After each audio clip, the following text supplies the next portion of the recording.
imagination began with a new art form.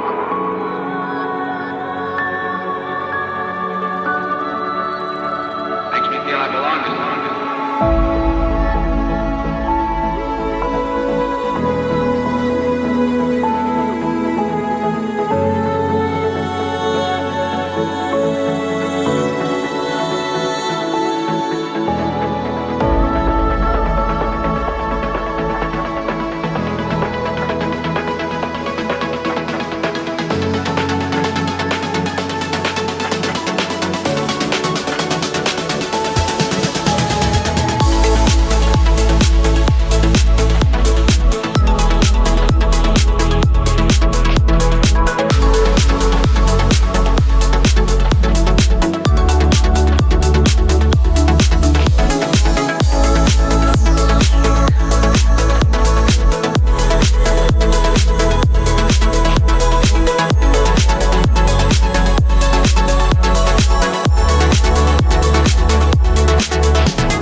Här är det absolut mest vansinniga fordon jag någonsin har varit i närheten. Jag säger fordon för att jag vet inte vad det är för någonting. Det är en jättelik 8 liters V10 Viper-motor bara som man har hängt på ett styre och 4 små tunna motorcykelhjul. Totalt oanvändbart.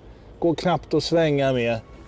Är bara en projektil. Man skulle kunna tänka sig den här som huvudperson i någon science fiction-film när man flyger mellan galaxerna.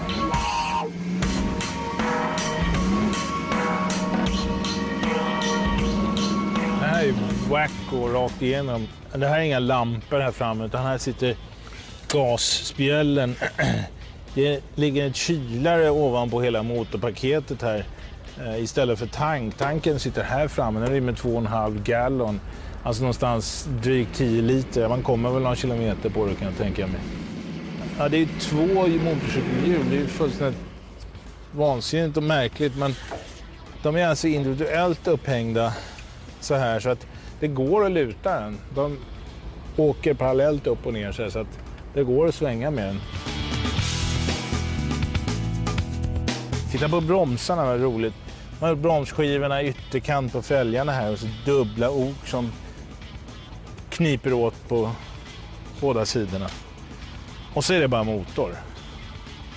En liten transmission här och ja, den är bara too much.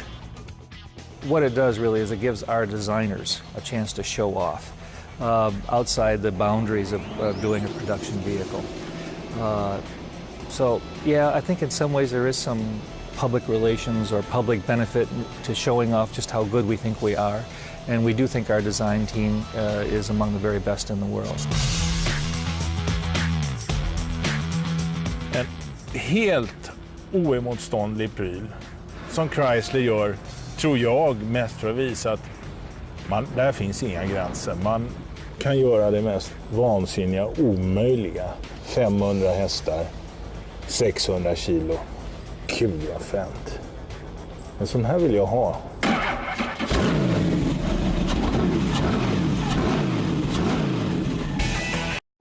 Some thought the idea was insane, but when senior designer Mark Walters learned of it, he jumped on board and started drawing up plans for the Dodge Tomahawk. The project was immediately greenlit. The process by which we fabricated the majority of the parts of the Tomahawk involves using a computer and some CAD software. Basically, I sit down and build an electronic 3D wireframe model of each part and send that data off to a place that does nothing but milling. Once the design was locked, the actual building of the beast took place at RM Motorsports, a vintage race car restoration fabrication shop in Wixom, Michigan. It builds everything from Formula One cars to Model Ts. The bike was built right here in this room from start to finish. We kept the door closed, and it was a big secret. Nobody hardly knew about it. Even people inside Chrysler didn't know about it because they didn't want to get around.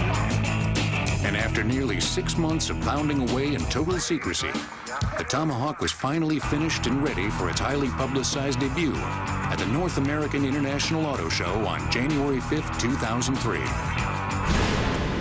Well, I guess I should have known better.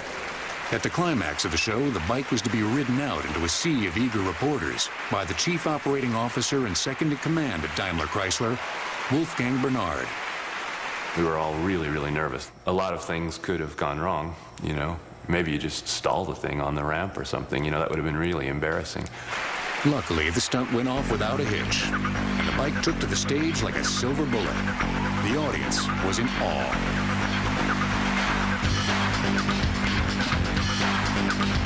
It was overwhelming. The response it got when they first unveiled it, we were blown away. The Dodge Tomahawk became an instant sensation. DaimlerChrysler had the attention of the world. But the one question on everybody's mind was, how does it ride? Only a select few people have been lucky enough to know the answer to that question firsthand. And they all seem to agree it was the ride of their life. It's kind of like riding a Dodge Viper on steroids. It has all the power, all the brakes, and a lot more acceleration.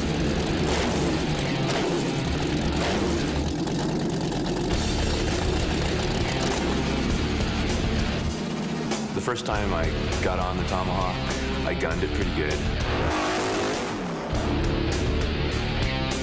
And when I got off, I really was kind of speechless. I was more shaking and kind of white. And I'm no stranger to fast vehicles or even motorcycles, but this thing is really, really fast. The second time, I started to get addicted.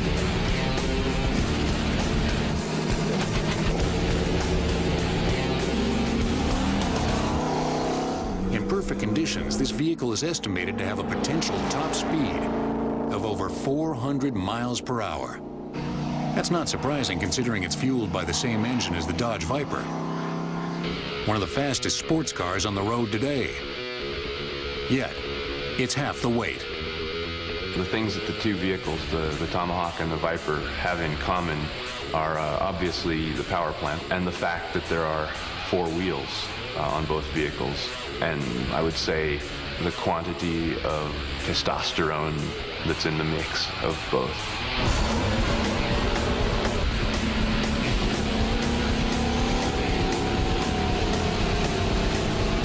We have yet to stage a drag race between the Tomahawk and a Viper. The Tomahawk weighs much, much less. The Viper has a better contact patch, so it would be very interesting. I think the Tomahawk would come out on top in acceleration vector. Pretty sure it would.